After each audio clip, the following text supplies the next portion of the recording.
أعوذ بالله من شرور أنفسنا ومن سيئات أعمالنا من يهده الله فلا مضل له ومن يضلل فلا هادي له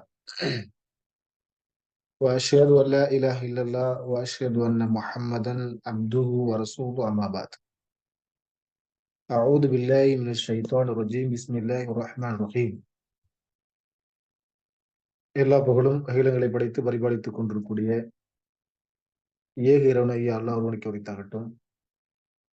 அவனுடைய சாந்தியும் சமாதானமும் இறுதி தூதர் முஹம்மது முஸ்தபா ஸல்லல்லாஹு அலைஹி வஸல்லம் அவர்கள் மீதும் அவர்களுடைய அடிச்சுவற்றி அப்படி பின்பற்றி வந்த சத்திய சஹாபாக்கள், தாபியன்கள், தபஉ தாபியன்கள், இமாம்கள், நல்லடியார்கள், குறிப்பாக நம் அனைவர்கள் மீதும் இறைவனுடைய சாந்தியும் சமாதானமும் என்றென்றும் நிலவட்டுமாக.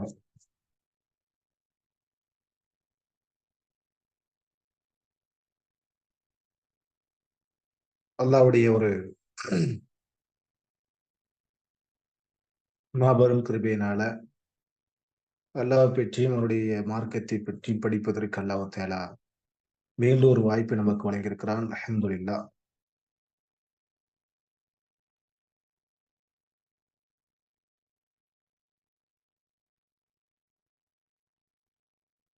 இந்த வாரத்தினுடைய அக்கீதாவுடைய பாடம் வழக்குமாறுகளை குறித்தான நம்பிக்கை ஒரு முஸ்லிமிடத்தில் எப்படி இருக்க வேண்டும் என்பதை பற்றியான ஒரு பாடம் தான் இன்னைக்கு நாம் பார்க்க இருக்கிறோம். அல்ஹம்துலில்லாஹ். நாம் கடந்த வகுப்புல வழக்குமாறுகளை நம்பிக்கை கொள்வது இஸ்லாத்தினுடைய அடிப்படை தூண்களில் ஒன்றுதான் என்பதை நம்ம என்ன செஞ்சோம், பார்த்தோம். அதே நேரத்தில் மலக்குமார்களை குறித்து பேசக்கூடிய குர்ஆன் வசனங்கள் எங்கெல்லாம் அல்லாஹ் தஆலா மலக்குமார்களை குறித்து பேசுகிறான் என்பதை பற்றியான வசனத்தை நாம் கடந்த வகுப்புல என்ன செஞ்சோம், சொல்லியிருந்தோம். மலக்குமார்களை நம்பிக்கை கொள்ளக்கூடிய அந்த அம்சங்கள் 3 அடிப்படைகளை நம்ம நம்பிக்கை கொள்ள வேண்டும் என்பதை குறித்தான ஒரு சுருக்கமான ஒரு பாடத்தை நம்ம நினைச்சிருக்கிறோம், நாம் படித்திருக்கிறோம்.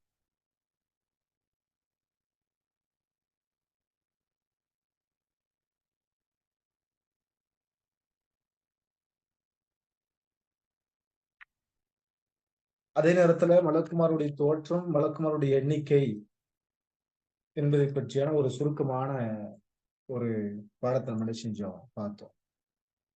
ஒரு முறை நம்ம நினைச்சோம் அதை ரீகால் பண்ணிட்டு இன்ஷா அல்லாஹ் அடுத்த வகுப்பு நம்ம நினைச்சோம் அடுத்தடுத்த பாடங்களுக்கு நம்ம போவோம் இன்ஷா அல்லாஹ். நாம் கடந்த வகுப்பு நினைவுபடுத்தியது போல மலக்குமார்களை குறித்த நம்பிக்கை ஒரு முஸ்லிமிடத்தில் இருக்க வேண்டும். எதற்காக வேண்டி மலக்குமார்களை நாம் நம்ப வேண்டும், எதற்காக வேண்டி அல்லாஹ் தஆலா அவர்களை படைத்திருக்கிறான் என்பதை பற்றியான ஒரு சுருக்கமான ஒரு விளக்கம் நமக்கு தேவை. பொதுவாக அல்லாஹ் தஆலா இந்த உலகத்தில் நிறைய படைப்புகளை படைத்திருக்கிறான். ஆனால் அவற்றை ஒரு மனிதன் நம்புவதோடு மட்டுமல்லாமல் அதை எப்படி விளங்கிக் கொள்ள வேண்டும்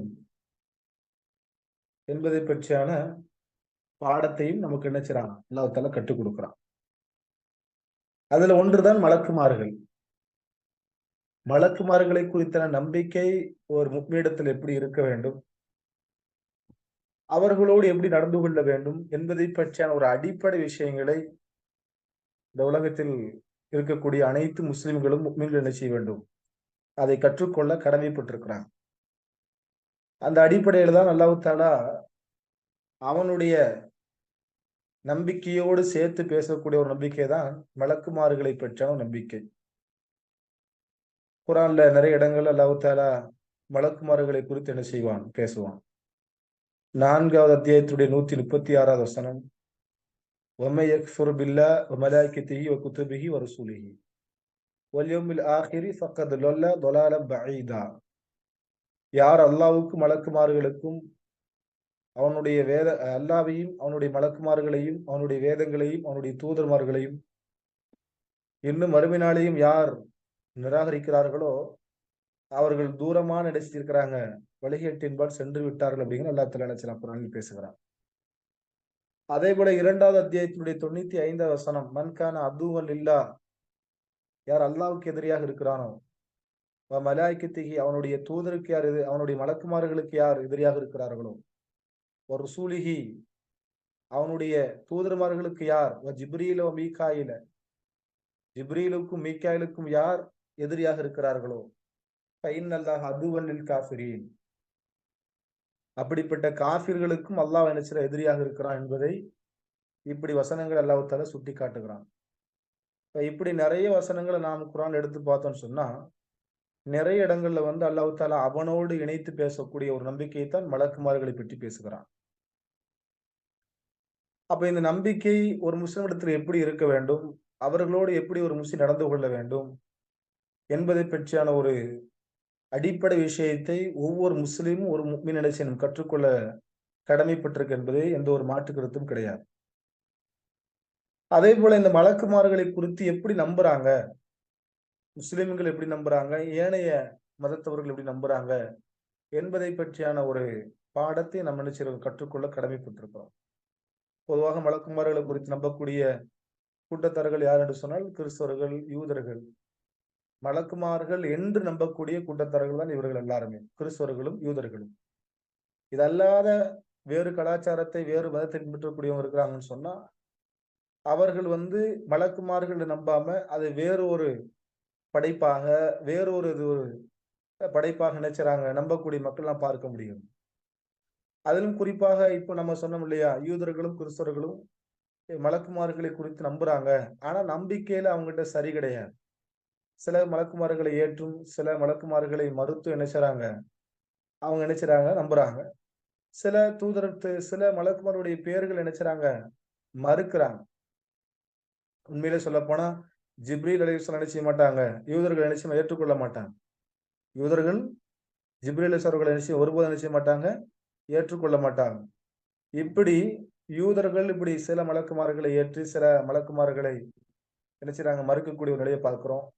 கிறிஸ்தவர்கள் எடுத்து பார்த்தீங்கன்னு சொன்னா, மலக்குமார்களுடைய உண்மையான தோற்றம், அவங்களுடைய அந்த உண்மையான அந்த வடிவத்தை கொடுக்காம, அதற்கு வேறு ஒரு தவறான விளக்கத்தை நினைச்சுறாங்க கொடுத்து நம்பக்கூடிய ஒரு கூட்டத்தார்களை பார்க்கிறோம். அப்ப சரியாக மலக்குமார்களை சரியான முறையில் நம்பக்கூடிய மக்கள் யார் என்று சொன்னால், அது முஸ்லிம்கள் மட்டும்தான். அதுவும் எப்படி நம்புறாங்க, குர்ஆனிலும் ஹதீஸும் எப்படி சொல்லப்பட்டிருக்கிறதோ அதை பொறுத்துதான் அவங்க நம்பிக்கை வைத்திருக்கிறாங்களே தவிர, மேல் மிச்சமாக மனிதனுடைய கற்பனைக்கு தகுந்தவாறு என்ன செய்ய மாட்டாங்க, மலக்குமார்களை நம்ப மாட்டாங்க. குர்ஆனிலும் சுன்னாவிலும் எப்படி அவர்களை நம்பிக்கை கொள்ள சொல்லியிருக்கிறதோ அந்த அடிப்படையில் என்ன செய்வாங்க, நம்புவாங்களே தவிர, கூடுதலாக மனிதனுடைய அறிவுக்கு உட்பட்டோ, மனிதனுடைய அறிவை கொண்டு என்ன செய்ய மாட்டாங்க, நம்ப மாட்டாங்க அப்படிங்கறத ஒரு முஸ்லிமுடைய அடிப்படை நம்பிக்கை நான் பார்க்கிறேன். அப்ப இப்படி அல்லாஹ் தஆலா மலக்குமார்களை குறித்து குர்ஆன்ல பல்வேறு இடங்களை பேசினாலும் கூட, இமாம் சுயூத்தி ரஹிமஹுல்லாஹ் அவர்கள் மலக்குமார்களை குறித்த நம்பிக்கை 3 அடிப்படையில் நீங்க நினைச்சு வைத்துக் கொள்ள வேண்டும் என்பதை குறித்து நமக்கு சொல்றாங்க. முதலாவது, அவர்கள் இருப்பதை உண்மைப்படுத்த வேண்டும். 2வது, அவர்களுக்குரிய அந்தஸ்தை நம்ம கொடுக்கணும். 3வது, அவர்களை அல்லாஹ் மனிதர்களில் தன் நாடியவர்களும் தூதராக என்ன செய்வான், அனுப்பி வைப்பான் என்பதை என்ன செய்ய ஒப்புக்கொள்ள வேண்டும். இன்னும் அவர்களில் சொர்க்கத்தையும் நரகத்தையும் பாதுகாப்பவர்கள் இருக்கிறாங்க. அரிசியை சுமக்கக்கூடிய வானவர்கள் இருக்கிறாங்க. மனிதர்களை கண்காணித்து, மனிதனுடைய செயல்களை கண்காணித்து எழுதக்கூடிய மலக்குமாரும் இருக்கிறாங்க. இப்படி நினைச்சிருக்கிறாங்க. மலக்குமார்களை குறித்த நம்பிக்கையை இமாம் சுயூத்தி ரஹிமஹுல்லாஹ் நமக்கு நினைச்சிருக்கிறாங்க, பாடம் நடத்துறாங்க. இது 2வது அம்சம். 3வது, அவர்களுடைய எண்ணிக்கை, மலக்குமாருடைய எண்ணிக்கை குறித்து நாம் கடந்த வகுப்புல சொல்லியிருந்தோம். அல்லாஹ் தஆலா ஒரே ஒரு வசனத்துல அல்லாஹ் சொல்லி காட்டுகிறார், வமா யஅலமு ஜுனூத ரப்பிக்க இல்லா ஹு. சூரத்துல் முத்தஸிரினுடைய 31வது வசனத்தை அல்லாஹ் சுட்டி காட்டும் பொழுது, அவனுடைய படைகளை அவனை தவிர வேறு யாரும் என்ன செய்ய முடியாது, அறிய மாட்டார்கள் என்பதை குறித்து அல்லாஹ் பேசுகிறான். அப்ப மலக்குமாருடைய எண்ணிக்கை என்ன செய்ய முடியாது, அல்லாஹை தவிர வேறு யாரும் அறிந்து கொள்ள முடியாது அப்படிங்கிறத நம்ம கடந்த வகுப்புல பார்த்தோம். அதற்கு ஒரு ஹதீஸ் கூட நம்ம என்ன செய்யும், ஆதாரமாக பார்த்தோமா இல்லையா? அல்லாஹ்வுடைய தூதர் ஸல்லல்லாஹு அலைஹி வஸல்லம் 7வது வானத்தில் இருக்கிற பொழுது, பைத்துல் மஅமூர் அப்படி சொல்லக்கூடிய ஒரு இறை இல்லம் நபி ஸல்லல்லாஹு காட்டப்பட்டுச்சு. அதை என்ன என்ற ஜிப்ரீல் அலைஹிஸ்ஸலாம் கேட்கும்போது, அதுதான் பைத்துல் மஅமூர் அப்படின்னா. ஒவ்வொரு நாளும் 70,000 மலக்குமார்கள் இங்கே நுழைந்து தொழுகிறார்கள். அதிலிருந்து வெளியவர்கள் மறுபடியும் என்ன செய்ய மாட்டாங்க, அதுவும் நுழைய மாட்டார்கள் என்பதை குறித்து ஒரு ஹதீஸ் நம்ம என்ன செஞ்சோம், படித்தோம். இது புகாரில 3207வது ஹதீஸாக பதிவு செய்யப்பட்டிருக்கிறது. இப்படி அல்லாஹ் தஆலா ஒரு நாளைக்கு 70,000 மலக்குமார்கள் அந்த மஸ்ஜிதுல தொழுகிறாங்கன்னு சொன்னா, அப்ப மனித படைப்புக்கு முன்னாடியே படைக்கப்பட்ட ஒரு படைப்பு தான் மலக்குமார்கள். அப்போ உலகம் தோன்றியதற்கு முன்னாடியாக இருக்கலாம், அல்லது உலகம் தோன்றிய பிறகா கூட இருக்கலாம். அப்போ மலக்குமார் என்பவர்கள் முன்கூட்டியே படைக்கப்பட்ட ஒரு படைப்பு என்று பார்த்தா, இப்ப இதுவரைக்கும் எவரால் என்ன செய்ய முடியாது, அவங்களுடைய எண்ணிக்கையை கணக்கிட முடியாது என்பது அந்த ஹதீஸினுடைய ஒரு செய்தியாக நாம் பார்க்க முடிகிறது. அப்போ மலக்குமாருடைய எண்ணிக்கையை அவனை தவிர வேறு யாரும் அறிய முடியாதுங்கிறது ஒரு முஸ்லிமுடைய நம்பிக்கை என்பதை நாம் புரிந்து கொள்ள வேண்டும். 3வது விஷயம் என்ன? மலக்குமார்களை காண முடியுமா? மலக்குமார்களை காண முடியுமா என்று சொன்னால், இறை தூதர்கள் மலக்குமார்கள் நினைச்சிருக்கிறாங்க, பார்த்திருக்கிறாங்க என்பதை குர்ஆன் கூறுகிறது. ஒவ்வொரு இறை தூதரிடத்திலும் அந்த இறை செய்தியை கொண்டு வருவதற்காக வேண்டி அல்லாஹ் தஆலா வானவர்களை நியமித்திருக்கிறான். அதில் குறிப்பாக இறை செய்தி மட்டும் கொண்டு வரக்கூடிய வானவர் யாரு சொன்னா, ஜிப்ரீல் அலைஹிஸ்ஸலாம் அவர்களை அல்லாஹ் நியமித்திருக்கிறான். அவர்களை ஒவ்வொரு இறை தூதர்களிடத்தில் அனுப்பி இறை செய்தியை கொடுக்க வைத்திருக்கிறான். அப்ப இறை தூதர்கள் வானவர்களை கண்டிருக்கிறார்கள். கூடுதலான சில வானவர்களுடைய தோற்றத்தை அளிச்சிருக்கிறாங்க இறை தூதர்கள் கண்டிருக்கிறார் என்பதற்கு நமக்கு குர்ஆனிலே பல ஆதாரங்கள் இருப்பதை நாம் பார்க்க முடியும். அப்போ நபி ஸல்லல்லாஹு அவர்களை குறித்து அல்லாஹ் குர்ஆன்ல பேசும் பொழுது, குர்ஆனுடைய 53வது அத்தியாயத்தினுடைய 11லிருந்து 14 வரைக்கும் அல்லாஹ் சொல்லி காட்டுகிறான். அதுல என்ன உலகத் ரஅ நஸ்லத்துல் உக்ரா இந்த சித்ரத்துல் முன்தஹா. சித்ரத்துல் முன்தஹா என்று சொல்லக்கூடிய நிமிடத்தில் ஜிப்ரீல் அலைஹிஸ்ஸலாம் அவர்களை அல்லாஹ்வுடைய தூதர் மீண்டும் கண்டார் அப்படிங்கறத நாம் இந்த குர்ஆன் வசனத்துல பார்க்க முடியும். அதே போல 81:23 இதுல அல்லாஹ் சொல்லும் பொழுது வலக்கத் ராஹு பில் உஃபூகில் முபீன். சின்னமாக ஜிப்ரீலை அவரை தெளிவான அடிவானத்தில் அவர் முகமது நபி ஸல்லல்லாஹு அலைஹி வஸல்லம் செஞ்சாங்க, கண்டார்கள் அப்படிங்கிற செய்தி இங்கே பார்க்க முடிகிறது.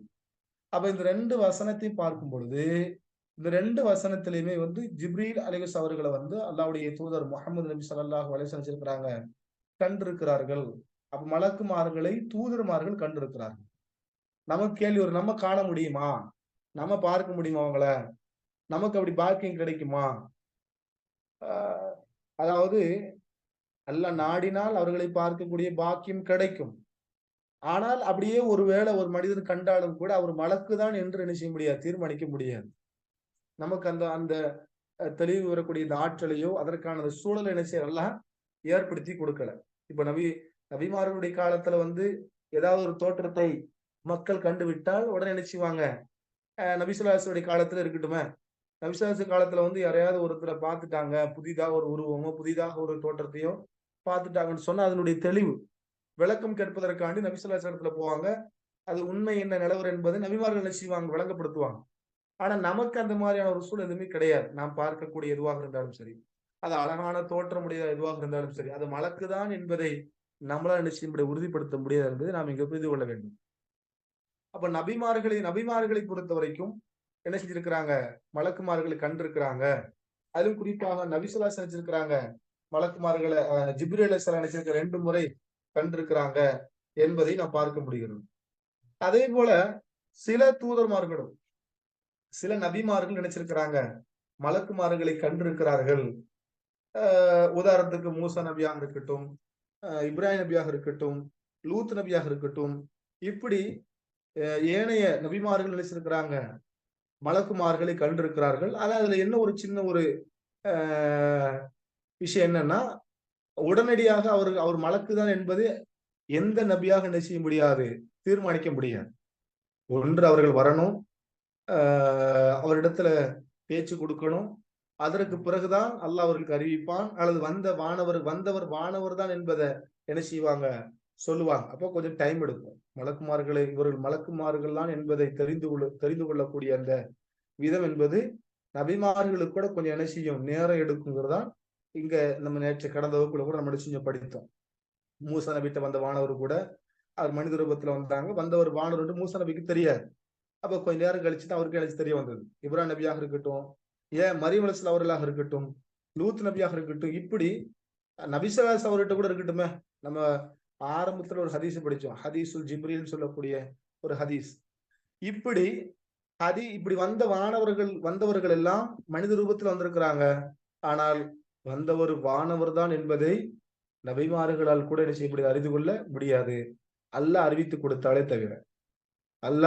கொடுத்தாலே தவிர, அல்லது வந்தவர்கள் வானவர்கள் தான் என்று அவர்கள் சொன்னால் மட்டும்தான் நபிமார்களுக்கு தெரியுமே தவிர, மறைவான வெற்றி அறிந்து கொள்வதற்கு மலக்குமார்களுக்கு கூட என்ன கிடையாது, ஆற்றல் கிடையாது என்பதுதான் இங்கே நாம் புரிந்து கொள்ள முடியும்.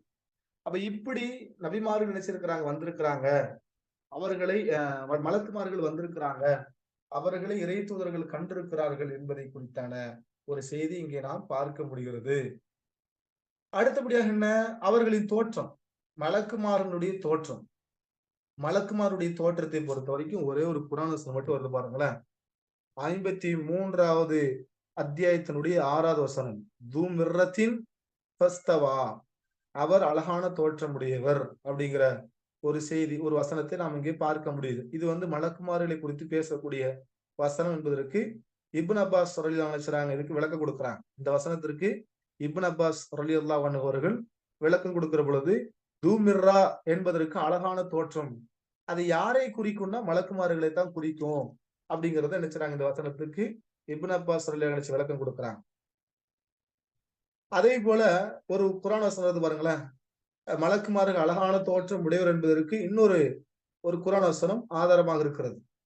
அதாவது யூசுப் நபி அலைஹிஸ்ஸலாமுடைய காலத்தில் நடந்த ஒரு சம்பவம். 12வது அத்தியாயத்தினுடைய 31வது வசனம், ஃபலம்மா ரஐனாஹு அக்பர்னா வகதஅனா ஐதியஹுன்ன ஃபலன் ஹாஷ லில்லாஹ் மா ஹாதா பஷரன் இன் ஹாதா இல்லா மலக்குல் கரீம் அப்படின்னா. அதாவது யூசுப் நபி அலைஹிஸ்ஸலாம் நடந்து வருகிற பொழுது அவர்களை கண்ட அந்த பெண்கள் எல்லாம் என்ன சொன்னாங்க தெரியுமா? அவர்கள் அவரை பார்த்த பொழுது அவரை மிக மென்மையாக கண்டு தங்கள் விரல்களை அறுத்து கொண்டார்கள்.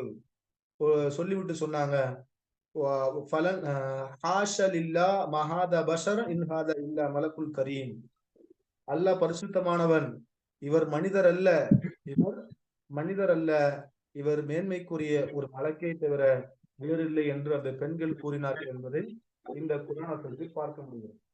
அப்ப இந்த வசனத்தின் மூலமாக பார்க்கும் பொழுது மலக்குமார்கள் என்பவர்கள் அழகான தோற்றம் உடையவர்கள். நபி யூசுப் அலைஹிஸ்ஸலாம் அவர்கள் உலகத்தினுடைய பாதி அளவு கொடுக்கப்பட்ட ஒரு நபி. அவரை காண்கிற பொழுது அந்த அழகை கண்டு மயங்கி தங்களுடைய விரல்களில் வெற்றி கொள்ளக்கூடிய அளவுக்கு அவருடைய அழகு இருக்கும் என்று சொன்னால், அதற்கு அவர்கள் உதாரணம் எதை வச்சு சொன்னாங்கன்னா மலக்குமார்களை வச்சுதான் உதாரணம் சொன்னாங்க. சாதாரண மனிதர் கிடையாதுப்பா இவர் யாரு, மலக்கு அப்படின்னு நினைச்சிருந்தாங்க, சொன்னாங்க அப்படின்னு பாக்குறோம். அப்ப அந்த மக்களோட நம்பிக்கை எப்படி வந்துச்சு, எதனால இந்த வார்த்தையை விட்டாங்க அப்படின்னு சொன்னா, பொதுவாக அவங்க இந்த மலக்குன்னு சொல்ல காரணம் என்ன, அப்ப அவங்களுக்கு ஏற்கனவே தெரிந்திருக்கிறது, மலக்கு என்பவர்கள் அழகான தோற்றம் உடையவர்கள் என்பது இந்த வசனத்தை நினைச்சிருக்குது, தெரிந்திருக்கிறது. அப்போ மலக்குமார்கள் என்பவர்கள் அழகான தோற்றம் உடையவர்கள், மலக்குமார் என்பவர்கள் அழகான தோற்றம் உடையவர்கள் என்பது பொதுவாக மனிதர்களுடைய இயல்பான மனிதர்களுடைய இயல்பிலேயே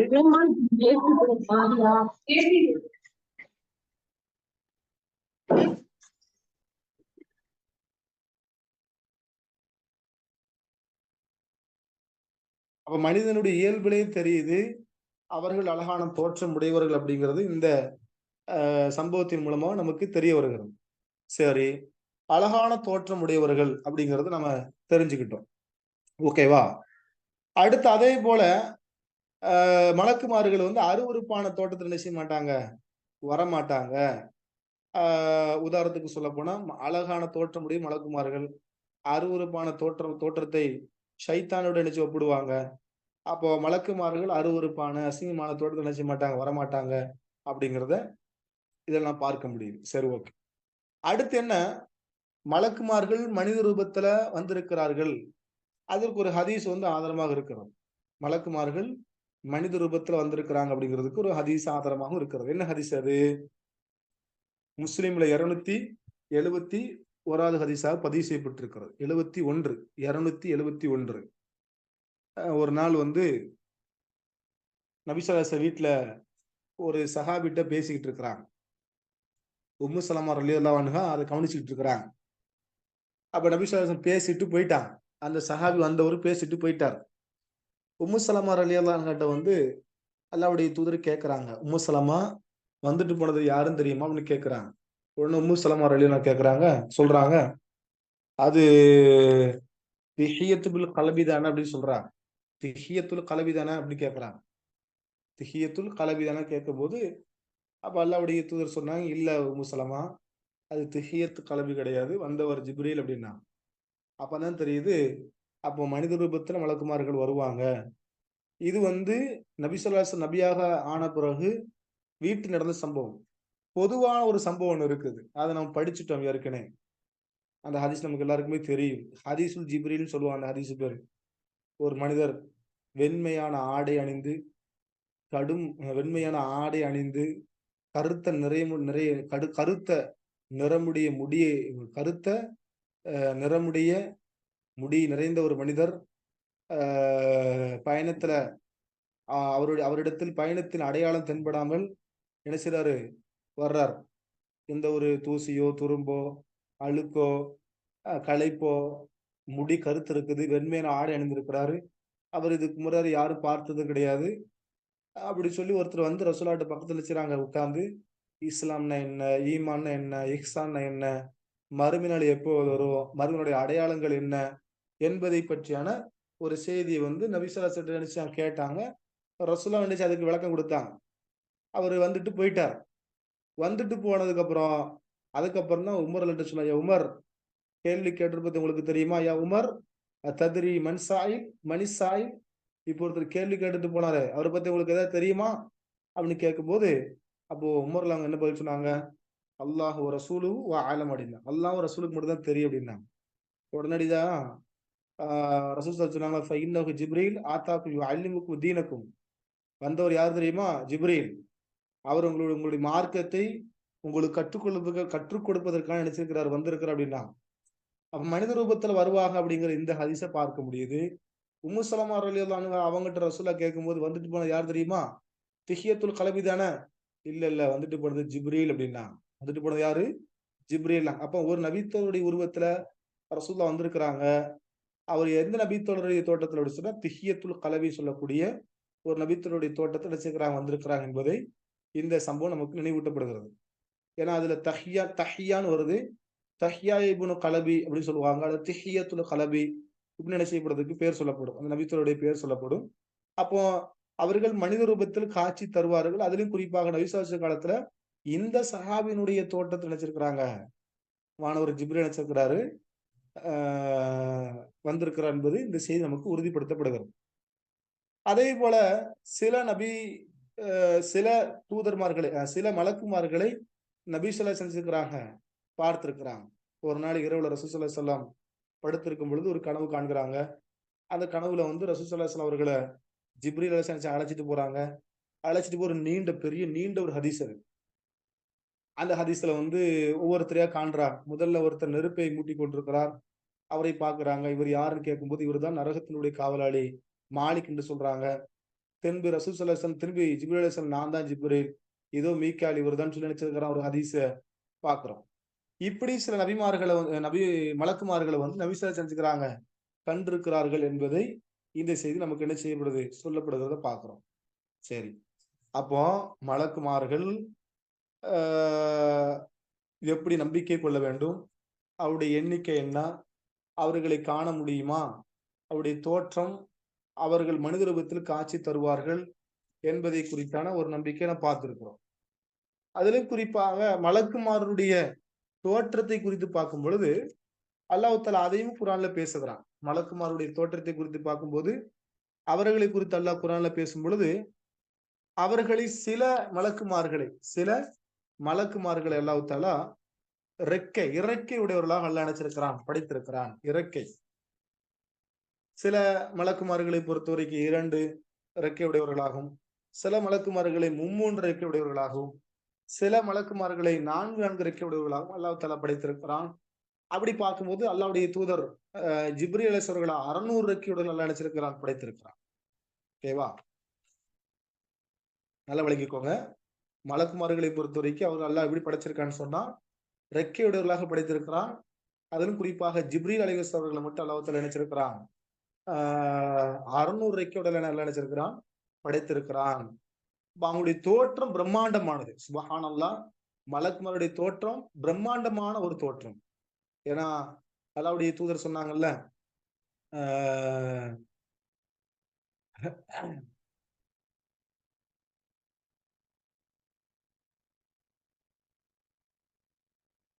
புகாரிலிருந்து 3232 ஹதீஸா பதிவு செய்யப்பட்டிருக்கிறோம்.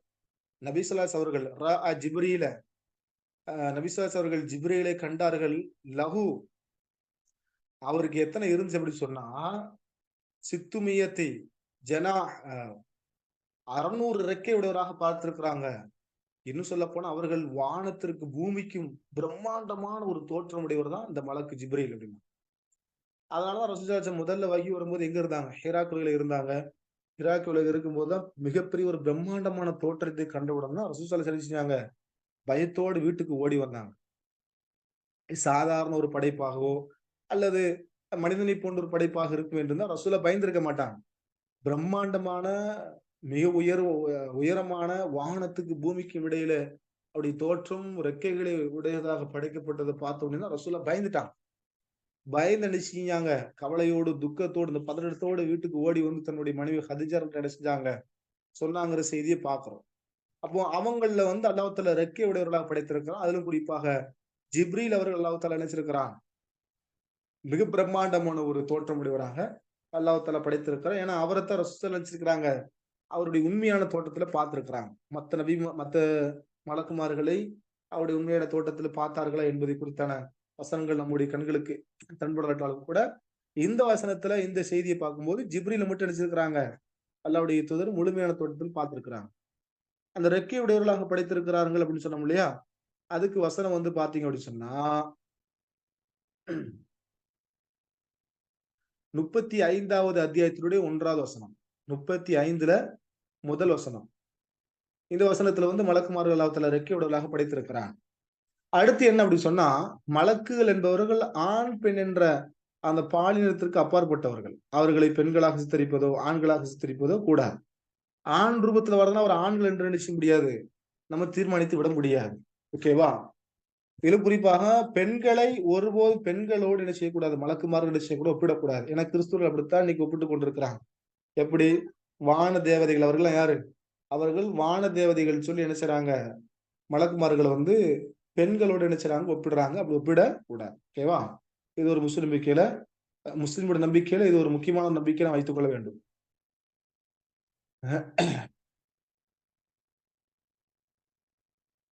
ஏன்னா அல்லாஹ் தஆலா கோபப்படக்கூடிய அளவுக்கு அதை பேசுகிறான். எப்படி?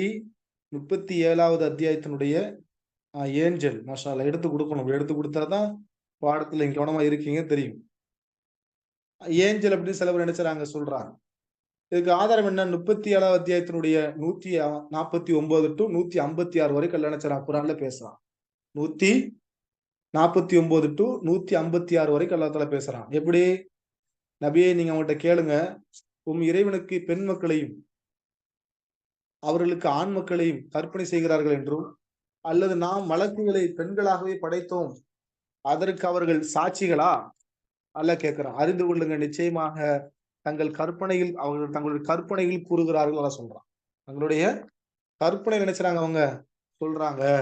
அல்லாஹ் பிள்ளைகளை பெற்ற என்று கூறுவோரும் இருக்கிறாங்க. அவங்க எல்லாம் பொய்யர்கள். அவர்கள் யாரு? பொய்யர்கள். அல்லாஹ் அவன் ஆண் மக்களையும் விட்டு பெண் மக்களை தேர்ந்தெடுத்துக் கொண்டானா? உங்களுக்கு என்ன நேர்ந்து விட்டது? இவ்வாறு நீங்கள் தீர்மானிக்கிறீர்களா? நீங்க சிந்தித்து உணர மாட்டீர்களா? அல்லது உங்களிடம் தெளிவான ஆதாரம் எதுவும் இருக்கிறதா என்று அல்லாஹ் கேட்கிறான். அப்ப இதெல்லாம் கற்பனையெல்லாம் அவங்களுக்கு உருவாக்கப்பட்டது. அவங்க வந்து நினைச்சுறாங்க அவங்களுடைய கற்பனைக்கு ஏற்றவர் உருவாக்கி அவங்க வந்து இந்த மாதிரி ஏஞ்சல் வான தேவதைகள் கிடைச்சாங்க இப்படி சில இது கொடுக்குறாங்க. ஆனா இதெல்லாம் வந்து அபாண்டமான ஒரு குற்றச்சாட்டு. புரிந்து கொள்ள வேண்டும். ஏன்னா அல்லாஹ் தஆலா எங்கேயுமே அவர்கள் பெண் என்றோ ஆண் என்றோ எங்கே என்ன செய்யல குறிப்பிட்டு சொல்லவில்லை. அவர்கள் அல்லாஹ்வுடைய படைப்பு என்றதை அல்லாஹ் தஆலா நினைச்சான் சொல்லி காட்டுகிறானே தவிர அவர்களை பிரித்து என்ன சில பாலினம்ங்கிற அந்த அடிப்படையில் என்ன சில பிரித்து பார்க்கவில்லை. ஏன்னா குர்ஆன் இன்னொரு வசனம் வந்து பாருங்களேன், 43 அத்தியாயத்துடைய 19 வசனம். ஜஅலுல் மலாயிகத அல்லதீனஹும் இபாதுர் ரஹ்மான் இனாசன் அஷ்ஹது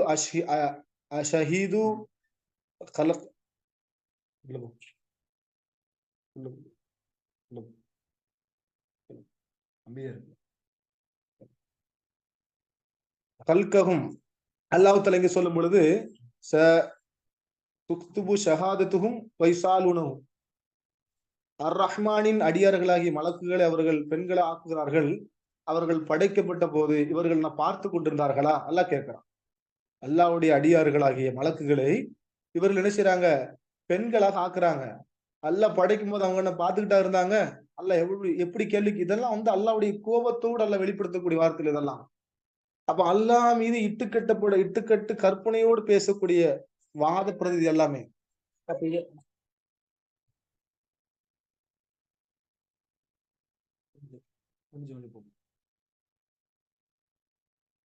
இது வந்து அல்லாஹ்வின் மீது அவங்க நினைச்சுறாங்க கற்பனையா இட்டு கட்டப்படக்கூடிய ஒரு செய்திங்க பார்க்க முடியுது.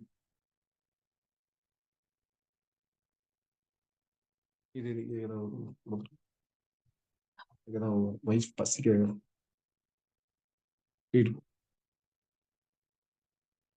அப்ப இவங்க என்ன செய்றாங்க? இப்படி அல்லாஹ்வுல கோவத்தோட அல்ல கேட்க காரணம் என்ன அப்படின்னு சொன்னா, இவர்கள் அப்படித்தான் இன்னைக்கு கற்பனை பண்ணி வச்சிருக்கிறாங்க. இந்த யூத கிறிஸ்தவர்கள் இப்படித்தான் நினைச்சிருக்கிறாங்க, கற்பனை பண்ணி வச்சிருக்கிறாங்க. அப்ப மலக்குமார்களை குறித்து நம்பிக்கை வந்து அந்த மக்கள்கிட்ட என்ன கிடையாது, சரி கிடையாது.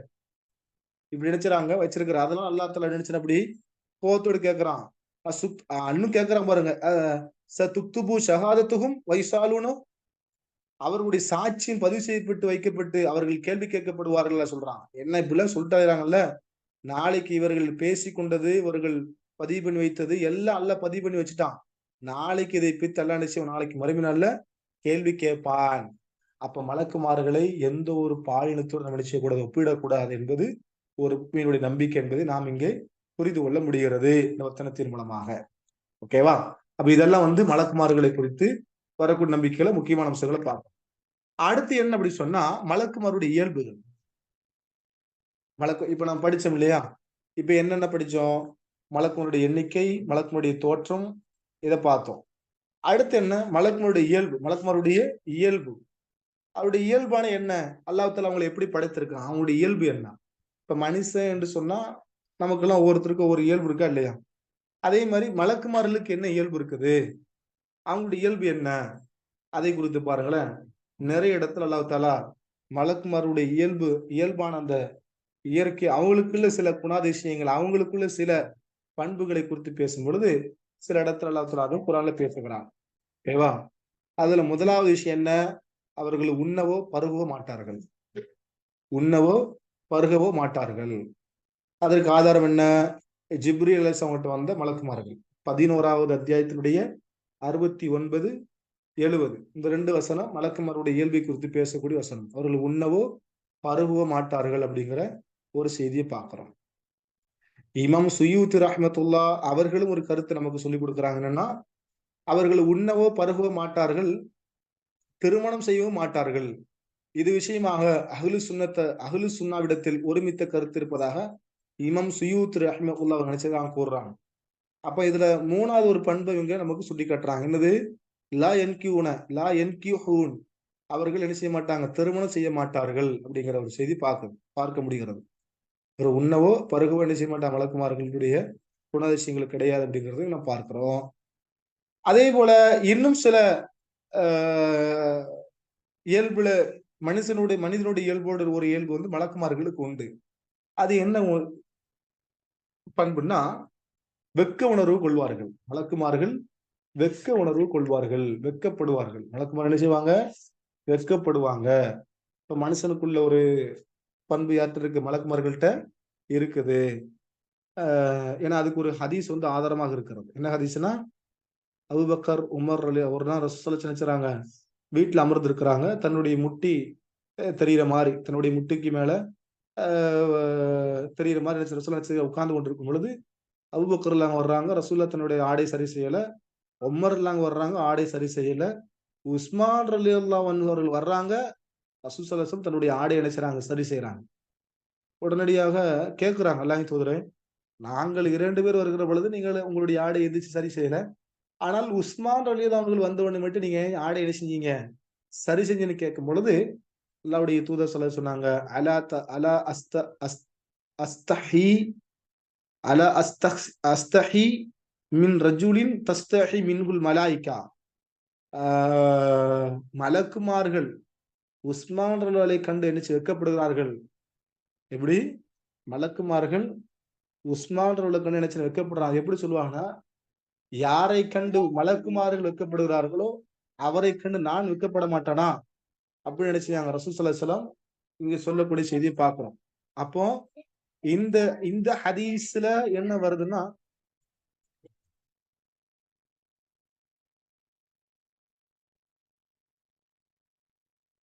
அப்ப மலக்குமார்கள் வெட்கப்படுவார்கள். உஸ்மான் ரலியல்லாஹு கண்டு மலக்குமார்கள் வெட்கப்படுவாங்க. அப்ப இது ஒரு வெட்கம். வெட்கம்ங்கிறது மலக்கு. இன்னொரு வெட்கம் இருக்கு மலக்குமார்கள்ட்ட. ஓகேவா?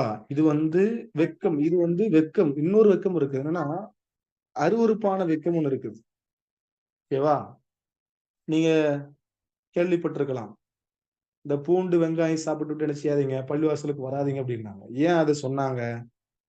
பூண்டு, வெங்காயம் சாப்பிட்டு விட்டு என்ன செய்யாதீங்க, பள்ளிவாசலுக்கு வராதீங்கன்னாங்க. அப்படின்னா அர்த்தம் என்ன? பூண்டு, வெங்காயம் சாப்பிட்ட உடனே வாய கொப்பளிக்காமலோ, ஒழு செய்யாமலோ என்ன செய்யக்கூடாது? தொழுகைக்கு வரக்கூடாது. அப்ப இந்த பூண்டு, வெங்காயத்துல அப்படி என்ன இருக்குது? ஒழுவை முறிக்கக்கூடிய காரியங்கள் இது ஒரு காரியம். அப்ப இதுல என்ன அப்படி இருக்குன்னா, அது ஒரு வகையான துர்நாற்றம் வீசக்கூடிய ஒரு பொருள் அது. அதுக்கான சாப்பிடக்கூடாது எண்ணம் கிடையாது. சாப்பிடலாம். பள்ளிவாசலுக்கு வரும்போது என்ன செய்யணும்? நம்முடைய அ வாய நம்ம என்ன செய்யணும்? நல்லபடியா சுத்தம் செய்துட்டு என்ன செய்யணும்? வரணும்.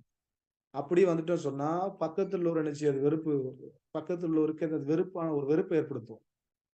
இத கண்டு மலக்குமார்கள் என்ன செய்ய வெறுப்புணர்வு கொள்றாங்க. இது ஒரு வகையான வெட்கம் இது. வெட்கத்துல 2 வகையான வெட்கம் இருக்கு. அருவருப்பான வெட்கம் இருக்கிறது. இயற்கையான ஒரு வெட்கம் இருக்கிறது. 2 வெட்க உணர்வு ஒரு முஸ்லிமுக்கு என்ன செய்யணும்? இருக்கணும். ஏன்னா அல்லாஹ்வுடைய தூதர் அத வலியுறுத்தி சொன்னாங்க. அல் ஹயாவு ஷுஅபத்துல் ஈமான். வெட்கம் என்பால் வெட்கம் என்பது ஈமான்ல ஒரு பகுதின்னாங்க. அதே நேரத்துல வந்து வெட்க உணர்வு இல்லை என்றால் ஈமான் குறைந்து விடும்னாங்க.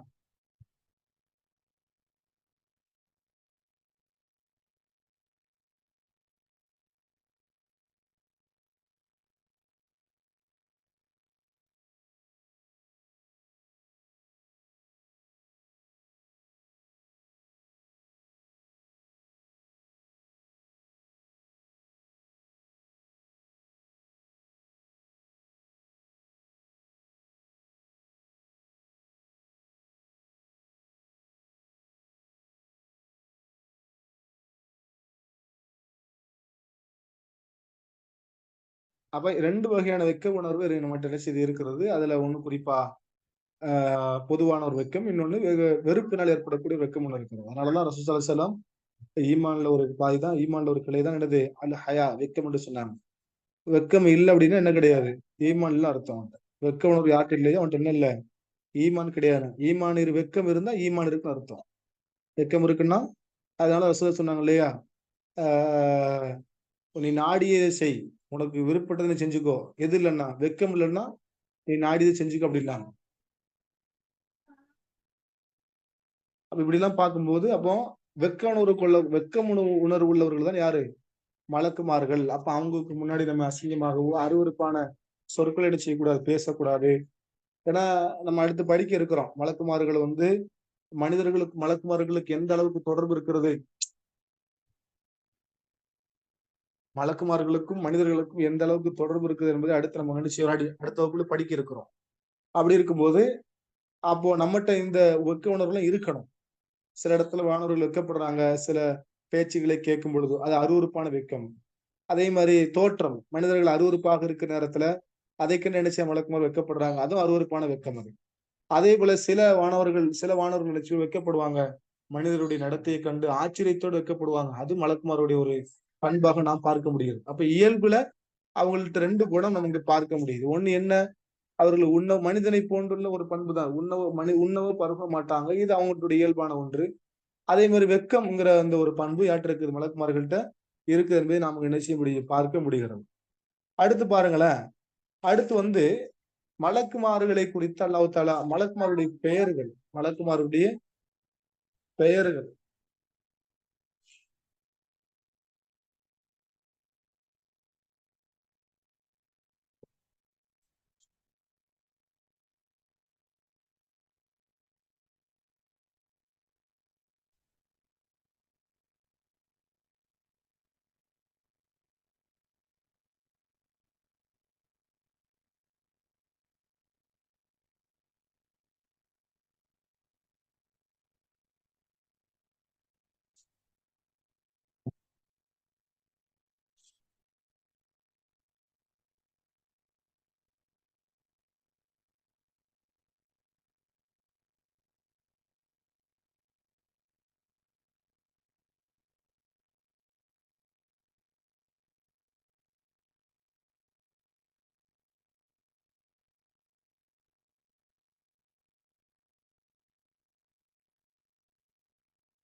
அல்ஹம்துலில்லாஹ். அப்ப இதெல்லாம் மலக்குமாருடைய பண்புகளை பார்க்கிறோம். அடுத்து வந்து மலக்குமாருடைய பெயர்கள், மலக்குமாருடைய பெயர்களை குறித்து பார்க்கும்போது சில வானருடைய பெயர்களையும் அவர்களுடைய பணிகளோடு அல்லாஹ் என்ன செய்றான், இணைத்து பேசுகிறான். சில வானருடைய பெயர்களோடு அவருடைய பணிகளை என்ன செய்றான், இணைச்சு பேசுகிறான். அது இன்ஷா அல்லாஹ் நம்ம நினைச்சோம் அடுத்த வகுப்புல என்ன செய்யும், படிப்பு இன்ஷா அல்லாஹ். ஓகேவா? அடுத்தது துவா இன்ஷா அல்லாஹ். நம்ம கடந்த வகுப்புல எடுக்கிற துவா நான் உங்களுக்கு ஆடியோவை போட்டு வர சொல்லியிருந்தேன். அப்புறம் வந்து சில மறந்து போச்சு. இன்ஷா அல்லாஹ் அதனுடைய துவா இன்னைக்கு.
பிஸ்மில்லாஹிர் ரஹ்மானிர் ரஹீம்.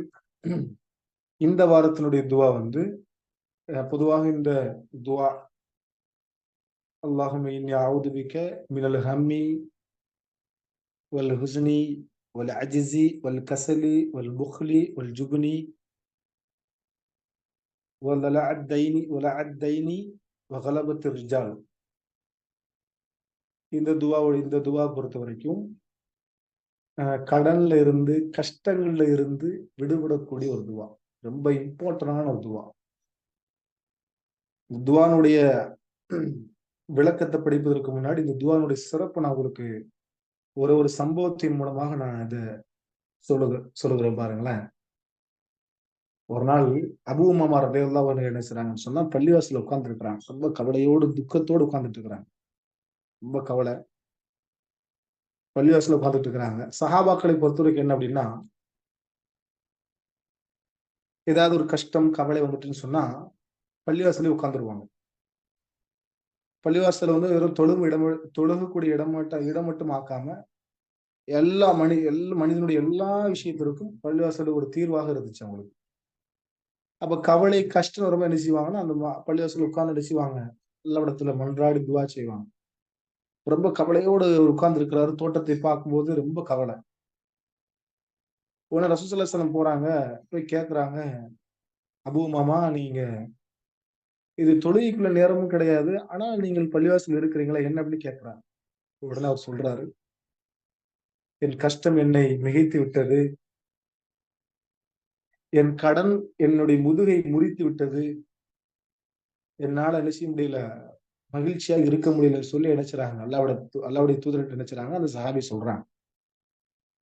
அப்படியா? அபூ உமாமா, நான் உனக்கு ஒரு துஆவை கற்றுத் தரட்டுமா? அந்த துஆவை நீ ஓதி வந்தால் உன்னுடைய கஷ்டம், கவலை, கடன் என்ன செய்யும்? நீங்கும் என்று சொன்னாங்க. உடனடியாக சொல்லித்தாங்க யா ரசூலுல்லாஹ். அவர் ரொம்ப ஆர்வத்தோடு இருக்கிறார். ஏன்னா கஷ்டம், கவலை இல்லாத மனிதன் யாரும் கிடையாது. கடன் இல்லாத மனிதன் யாரும் கிடையாது. இது எல்லாருக்கும் இருக்கக்கூடிய விஷயம் தான். அப்ப அதிலிருந்து மீண்டு வரணுங்கிறது எல்லாருடைய ஒரு எண்ணம் தானே! அப்ப அதே போல அவர் கேட்கிற எல்லா சொல்லித்தாங்கன்னு கேட்கும் பொழுது, அப்ப இந்த துஆவை நபி அவர்கள் அவருக்கு கற்றுக் கொடுக்கிறாங்க. அல்லாஹும்ம இன்னி அஊது பிக்க மினல் ஹம்மி வல் ஹுஸ்னி வல் அஜ்ஸி வல் கஸலி வல் புக்லி வல் ஜுப்னி வல் லலஅத் தைனி வ கலபத்திர் ரிஜால் அப்படின்னாங்க. இந்த துஆவ நீ ஓதி வந்தா உன்னுடைய கஷ்டம், கவலை, கடன் நஷ்டம் எல்லாம் நீங்கும் என்று நினைச்சாங்க. ரசூலுல்லாஹ் சொன்ன உடனே இந்த துஆவை கேட்க ஆரம்பிக்கிறார். நாட்கள் ஓடுகிறது. சிரித்த முகத்தோடு ஓடி வருகிறார். ரொம்ப சந்தோஷம். ரொம்ப மகிழ்ச்சியோடு ஓடி வர்றார். ரசூல் ஸல்லல்லாஹு அலைஹி வஸல்லம் வந்த உடனே ரசூலுல்லாஹ் கேட்கிறாங்க. அபூ உமாமா, என்ன முகத்தில் இவ்வளவு ஒரு மறுமலர்ச்சி, சந்தோஷம், மகிழ்ச்சி?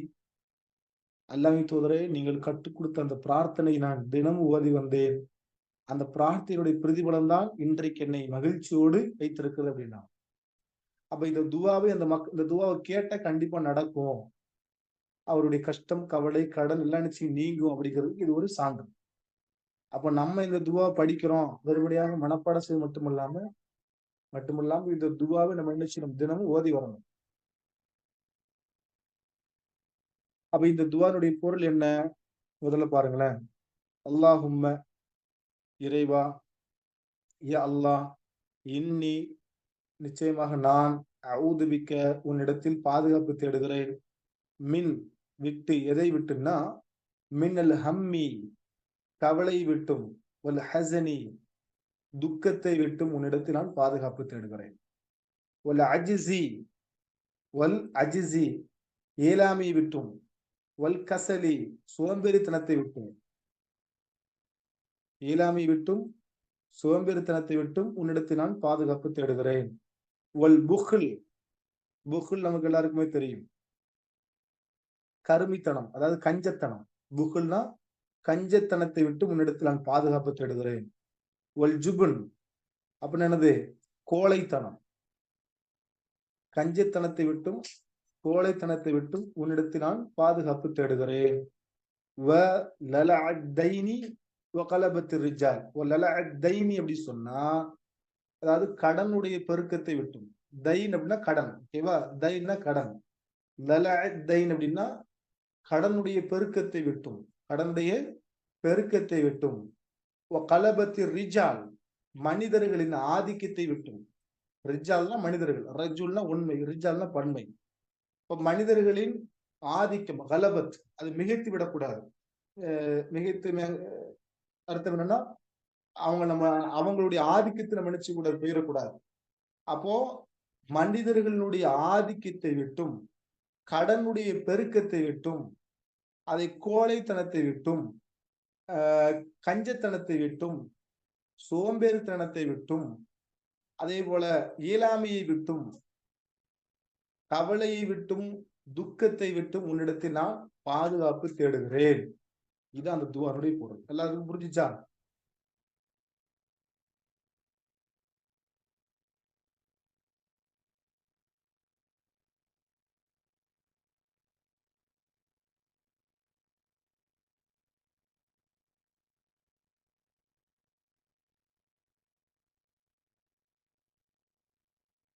ஓகே, அல்ஹம்துலில்லாஹ். அப்ப இந்த துவாவுக்கு ஒரு மிகப்பெரிய ஒரு பவர் இருக்குது. அப்ப இந்த துவாவோட மனப்பாடம் பண்றோம். மனப்பாடம் பண்ணிட்டு நம்ம நினைச்சிடும் டெய்லி நம்ம கேட்க வேண்டும். கேட்டா இன்ஷா அல்லாஹ் நமக்கு நம்முடைய இந்த கவலை, துக்கம், சோம்பல், இயலாமை, கருமி கஞ்சத்தனம், கோழைத்தனம், கடனுடைய பெருக்கம், மனிதர்கள் நம்முடைய ஆதிக்கம் செலுத்துவதை விட்டும் நம்ம நினைச்சு எல்லா இடத்துல பாதுகாப்பு நம்ம என்ன செய்வோம் பெறுவோம் என்பதில் எந்த சந்தேகமும் கிடையாது. இன்ஷா அல்லாஹ் தொடர்ச்சியாக படிக்கக்கூடிய நாம், மனப்பாடம் செய்யக்கூடிய நாம் ஒவ்வொரு நேரத்துலையும் நம்ம நினைச்சு நம்ம கேட்கணும். இப்போ கலபத்து ரிஜால் அப்படிங்கிறதுக்கு இன்னொரு விளக்கம் இருக்கு. என்னன்னா மனிதர்களுடைய ஆதிக்கத்தை விட்டும் இந்த துவா இப்ப கேட்பதற்கு ரொம்ப அவசியமா ஒரு துவா. ஏன்னா இன்னைக்கு இன்னொரு ஒரு சில நாட்கள்ல என்ன வந்துடும், எலெக்ஷன் டேட் அறிவிக்க போறாங்க. அப்போ அப்பவும் நம்ம துவா கடமைப்பட்டிருக்கிறோம். ஏன்னா எல்லா இடத்துல கேட்கும்போது லா துசல்லி அலைனா, நம்மின் மீது அல்லாஹ்வை பயப்படாத, மனிதர்கள் மீது இரக்கம் காட்டாத எந்த ஒரு ஆட்சியாளரும் என்ன செஞ்சிடக்கூடாது, நமக்கு அல்லாஹ் தஆலா ஆட்சியாளராக நியமித்து விடக்கூடாது என்பதுல. அப்போ அந்த கலபத்து ரிஜால் அப்படிங்கிறது நடக்கும். ஆதிக்கம் செலுத்துவதை விட்டு மனிதர்கள் ஆதிக்கத்தை விட்டும் உன்னிடத்தில் நான் பாதுகாப்பு தருகிறேன். இப்போ நம்ம அடிமையாகவோ என்ன செய்யக்கூடாது, ஆபத்துல நம்ம இருந்து விடக்கூடாது என்பதற்கு இந்த துவா ஒரு ஆதாரமா இருக்கிறதுனால நம்ம கண்டிப்பா நினைச்ச துவா நம்ம மனப்பாடம் செஞ்சு ஓதக்கூடிய பிள்ளைகளாக, மாணவர்களாக நம்ம நினைச்சு நம்ம இருக்கணும். இன்ஷா அல்லாஹ் வரிசையாக படிக்கக்கூடிய துவாக்களை மனப்பாடம் பண்ணி வச்சுக்கோங்க இன்ஷா அல்லாஹ். அல்ஹம்துலில்லாஹ். நம்முடைய வகுப்பை குறித்து பார்க்கும் பொழுது நிறைய 12 மாணவர்கள் கலந்து கொள்றீங்க. ஆனால் சில வகுப்புகளை நீங்க கலந்து கொள்வது மிக அரிதானதாக இருக்கிறது. மாணவருடைய வருகையும் குறைவாக இருக்கிறதுங்கிற ஒரு வருத்தத்தை குரூப் நம்முடைய அட்மின் நினைச்சுறாங்க, சொல்றாங்க. அவங்களுடைய நோக்கம் பாருங்களேன், சுப்ஹானல்லாஹ். எப்படியாவது பிள்ளைகளுக்கு, மாணவிகளுக்கு, சகோதரிகளுக்கு கல்வி கிடைக்கணும் அப்படிங்கிறத ஒரு ஒரு பெரும் முயற்சியை செஞ்சுக்கிட்டு இருக்கிறாங்க. அதுல அடுத்தக்கூடிய ஆசிரியர்கள் தங்களால் முடிந்த அளவுக்கு, நானாக இருக்கட்டும், மற்ற ஆசிரியர்களாக இருக்கட்டும், ஏதாவது முடிந்த விஷயங்களை, தங்களால் முடிந்த கல்வியை என்ன செய்றாங்க, போதிக்கிறாங்க. அதனால இதனுடைய பலனை இங்க நீங்க பார்க்க முடியாது, மறுமையில அதனுடைய பலனை நினைச்சு அடைய முடியும். தயவு செய்து இந்த வகுப்புல ஆப்சென்ட் ஆகிறது, விடுமுறை எடுக்கிறது, அல்லது அலட்சிய போக்காக இருக்கிறது, தயவு செய்து அதை நீங்க விட்டுருங்க. மார்க்க கல்வி அலட்சியப்படுத்துனீங்கன்னு சொன்னா அல்லாஹ்வுடைய மார்க்கத்தை அலட்சியப்படுத்துற மாதிரி, அல்லாஹ்வுடைய மார்க்கத்தை அலட்சியப்படுத்துவது அல்லாஹ்வை அலட்சியப்படுத்துற மாதிரி. அல்லாஹ்வை அலட்சியப்படுத்தினா அல்லாஹ் தஆலா உங்களை நினைச்சு அலட்சியப்படுத்தி விடுவான். அல்லாஹ் தஆலா பாருங்களேன், குர்ஆன் ஒரு வசனத்தோட சொல்லுவான். அதாவது மனிதன் மீண்டு வருவதற்கான வாய்ப்புகள் அல்லாஹ் தஆலா ஏற்படுத்தி கொடுப்பான். இப்ப நம்மளே இந்த கல்வி எதுக்கு படிக்கிறோம்? இல்ம அதிகப்படுத்துவதற்கா? கொஞ்சம் சொல்லுங்க. நம்ம இந்த கல்வி படிப்பினுடைய நோக்கம் என்ன? இல்ம நம்ம இன்னும் அதிகப்படுத்துறதுக்கா? இல்ல. மார்க்கத்துல இருக்கக்கூடிய நம்பிக்கை இன்னும் நம்ம உறுதிப்படுத்துவதற்கு தான். கல்வி என்பது அதுதான். நம்ம இருக்கக்கூடிய இந்த மார்க்கத்தை, நம்முடைய ஈமான இன்னும் உறுதிப்படுத்துவதற்கு தான் நாம் இந்த கல்வி எழுச்சியில கற்றுக்கொண்டிருக்கிறோம். கல்வி கற்கல, கல்வி நம்மகிட்ட இல்ல அப்படின்னா ஜஹில் வந்துரும், ஈமான் போயிரும், மார்க்கத்துல உறுதி இல்லாம போயிரும். அதனாலதான் நம்ம கல்வி என்ன செய்யறோம்? கல்வி என்ன செய்யறோம்? கற்கிறோம். அப்ப நாம் புரிஞ்சுக்கணும். அப்போ ஈமான் நம்ம மார்க்கத்திலும் ஈமான் நம்ம உறுதியாக இருப்பதற்கு இந்த கல்வியை நம்ம நினைச்சு கற்றுக்கொண்டிருக்கிறோம். அதனால இந்த கல்வி கற்கல, அதுக்கு நேரத்தை செலவழிக்கிற அப்படின்னா உலகத்தினுடைய அந்த மோகம் நமக்கு வந்துரும். உலகத்தினுடைய மோகம் வந்துட்டு அப்படின்னு சொன்னா நம்ம தூரமா போயிருவோம். மார்க்கத்தை பற்றி பிடிப்பதோ, மார்க்கத்தை உறுதியாக இருப்பதோ, அதை விட்டு நம்ம தூரமா போயிருவோம். ஒருவேளை நாம் அதை புறக்கணிச்சுட்டு போயிட்டு நினைச்சுக்கோங்களேன். நான் சொன்னேன் இல்லையா, அல்லாஹ்வுடைய மார்க்கத்தை புறக்கணிப்பது என்பது அல்லாஹ்வை புறக்கணிப்பது. அப்படி ஒருவேளை ஒரு மனிதன் புறக்கணித்து விட்டு போறான்னு நினைச்சுக்கோங்களேன். அப்படி கூடியவங்களுக்கு அல்லாஹ் தஆலா உலகத்தினுடைய எல்லா வாசலும் திறந்து விட்டுருவான். உலகத்தினுடைய எல்லா வாசல்களும் அவனுக்கு என்ன செய்யப்படுறோம்? ஃபதஹ்னா அலைஹிம், அவர்களுக்கு குல்லு ஷைஇன், எல்லா வாசலும் திறந்து விட்டுரும். இன்பத்தினுடைய எல்லா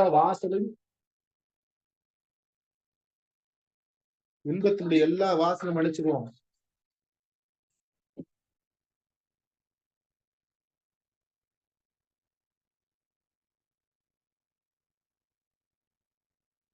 உலகத்தினுடைய எல்லா இன்பத்தினுடைய வாசல் நமக்கு நினைச்சிரும் அலையும் அத்வாப குல்ல ஷைஇன்.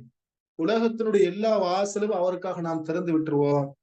ஆனா அல்லாஹ் தஆலா மா துக்கிரு பிஹி ஃபலம்மா நசு மா துக்கிரு பிஹி, அவர்கள் மறந்து அல்லாஹ்வை மறந்து இருக்கிற பொழுது,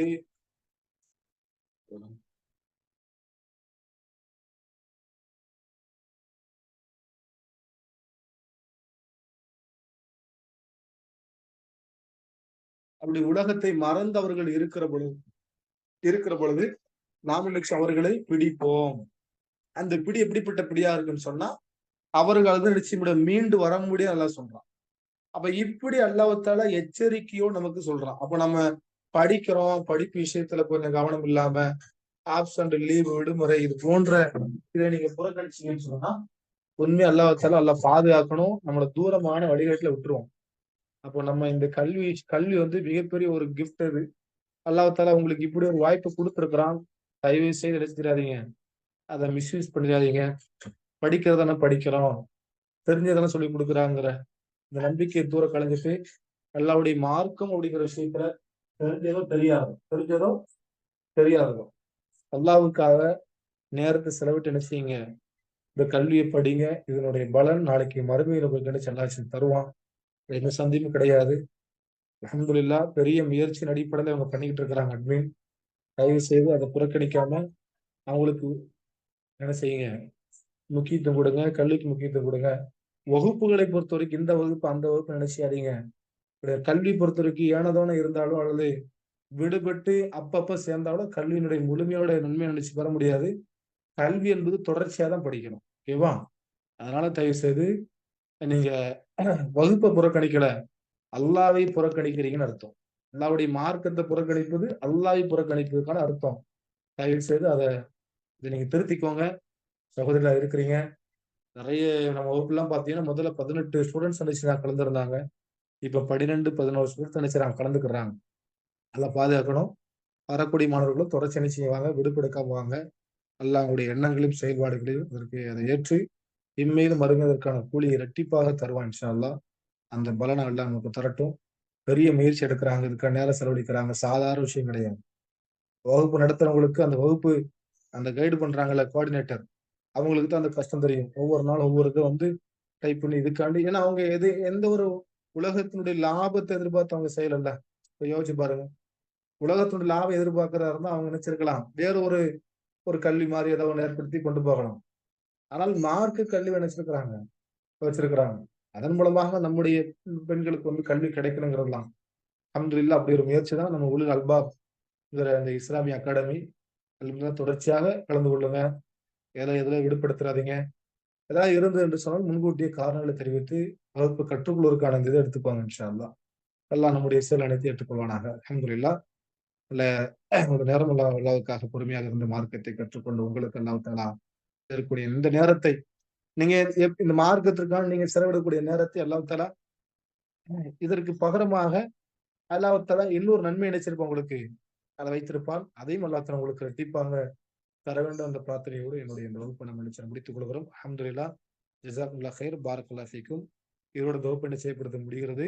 சுப்ஹானக்கல்லாஹும்ம பிஹம்திக அஷ்ஹது அல்லா இலாஹா இல்லா அன்த அஸ்தக்ஃபிருக வ அத்தூபு இலைக். அஸ்ஸலாமு அலைக்கும் வரஹ்மத்துல்லாஹி வபரகாத்துஹு.